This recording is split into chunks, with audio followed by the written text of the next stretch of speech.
सभी साथियों को नमस्कार। मित्रों, उपस्थित हूँ आप लोगों के बीच में युवा मंच यूट्यूब चैनल पर एक बार पुनः एक विशेष चर्चा परिचर्चा में। जैसा कि आप सब जानते हैं कि वर्तमान समय में उत्तर प्रदेश एसआई की जो भर्ती हुई थी उसमें लगातार, खासतौर से लखनऊ में अगर देखा जाए तो लगातार भ्रष्टाचार के खुलासे हो रहे हैं। लगातार जो सेंटरों पर सेटिंग हुई है, लगातार जो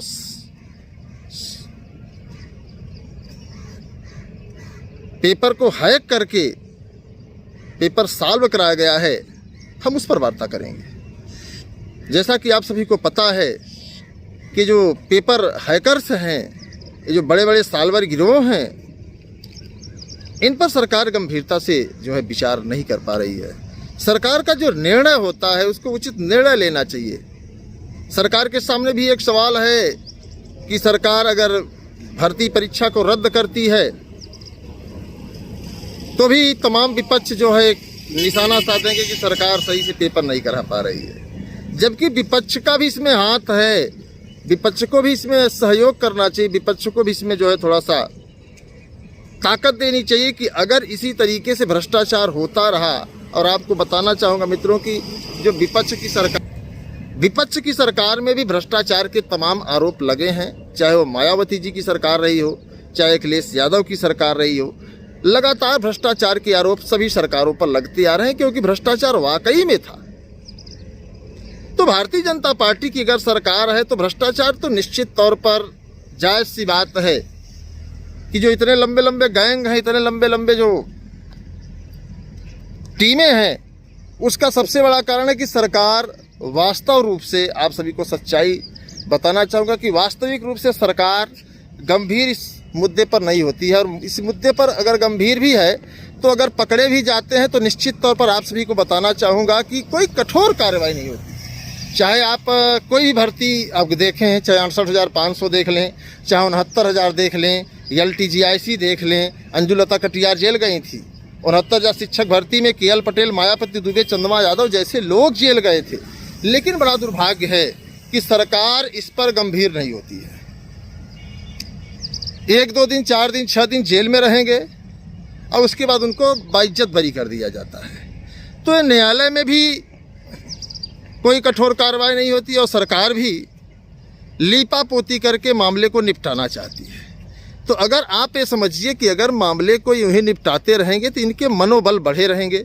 इनके अंदर जो भ्रष्टाचार को फैलाने की, भ्रष्टाचार को बढ़ावा देने की जो क्षमता है लगातार बढ़ती रहेगी। और आप सभी को बता दें कि इसी तरीके से भ्रष्टाचार होता रहेगा।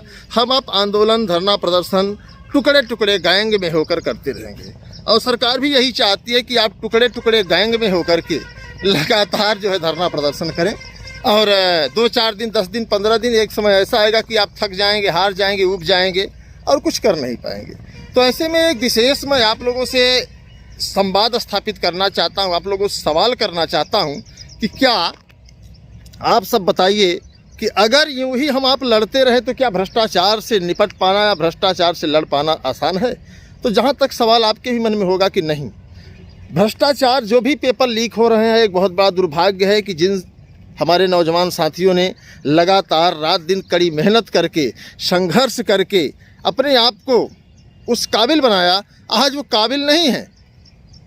जबकि आप रिजल्ट आप देख सकते हैं, बहुत ज़्यादा स्पष्ट आप लोगों को दिख रहा है कि 160 क्वेश्चन में अगर आप जो है 149, 140, 145 पा रहे तो कहीं ना कहीं आपके अंदर दक्षता है। यही हाल TGT, PGT का भी रहा है। तो हर भर्तियों में जो भ्रष्टाचारी हैं इस पर सरकार गंभीर नहीं है। तो ऐसे में क्या है, STF 2-4 दिन पकड़ेगी। और मुझे STF से भी सवाल है कि आप पकड़ते तो हैं लेकिन छोड़ देते हैं। टेट परीक्षा में जितने लोग पकड़े गए थे उनके खिलाफ क्या कार्रवाई हुई, अगर सरकार से पूछा जाए तो सरकार जवाब नहीं देगी। अगर सिस्टम से बात किया जाए तो सिस्टम इस पर जवाब नहीं देगा।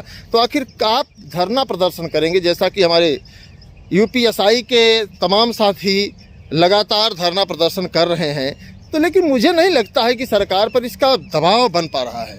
ऐसे में इसको एक मजबूती देने के लिए, एक व्यापक स्तर पर लड़ने के लिए जो भी हमारे साथी हैं, चाहे वो दरोगा भर्ती से संबंधित हों, चाहे जिस भर्ती से संबंधित हों, हालांकि फार्म भरने वालों की संख्या तो लाखों में होती है, लेकिन लाखों लोग उतरते नहीं हैं। किस लिए नहीं उतरते? कुछ लोग तो सोचते हैं कुछ होगा नहीं, कुछ लोग सोचते हैं जो हुआ सो हुआ, मेरा ही नहीं सही मेरा पड़ोसी का हो गया।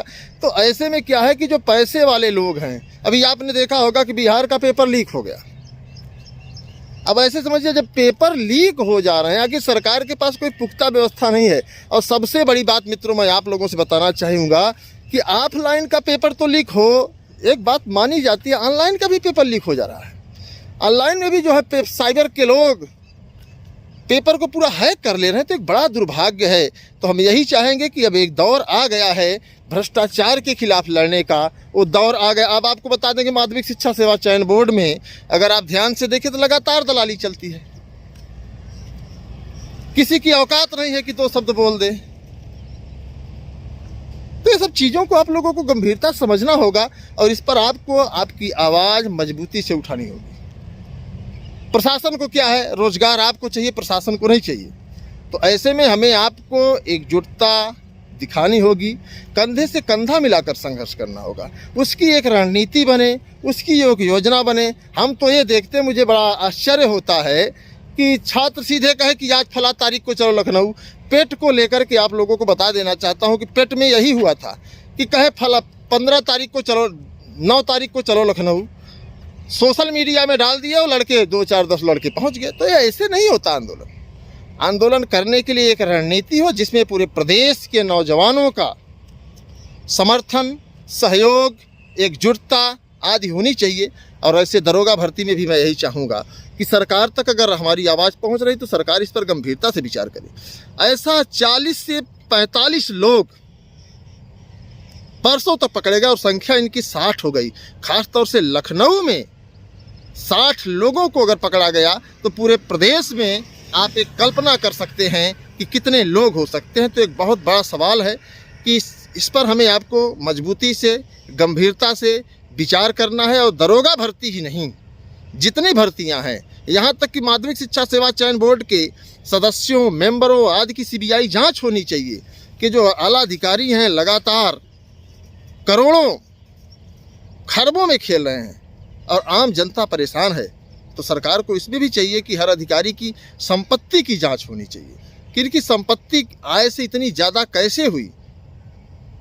तो इन सभी चीज़ों को आपको बता दें, आपको गंभीरता से विचार करना होगा, अन्यथा की स्थिति में आने वाला कल कैसा होगा। आपको बता दें कि डॉक्टर्स के जो काले गोरख धंधे चल रहे हैं, डॉक्टर तमाम आप देख रहे होंगे, लगातार गोरख धंधा चल रहा है डॉक्टरों का। ये डॉक्टर जो हैं समाजसेवी नहीं बल्कि एक बिजनेसमैन हो गए हैं। जिस तरीके से शिक्षा विभाग बिजनेसमैन बन गया है, उसी तरीके से डॉक्टर्स, कोचिंग, जो कोचिंगें भी प्रयागराज में चल रही हैं, मैं उनको कहना चाहूँगा कि इन पर भी एक डंडा बजना चाहिए। लेकिन कौन बजाए, बिल्ली के गले में घंटी कौन बांधे, सबसे बड़ा सवाल यही है। तो हम चाहेंगे कि आप लोग वीडियो को अधिक से अधिक शेयर करिए और चैनल को सब्सक्राइब कर लें ताकि आप लोगों के बीच में हमारा संवाद स्थापित होता रहे, हमारी आपकी वार्ता लगातार होती रहे। और इस पर एक बेहतर करने के लिए हमें आपको जो है आगे बढ़ना पड़ेगा। धन्यवाद।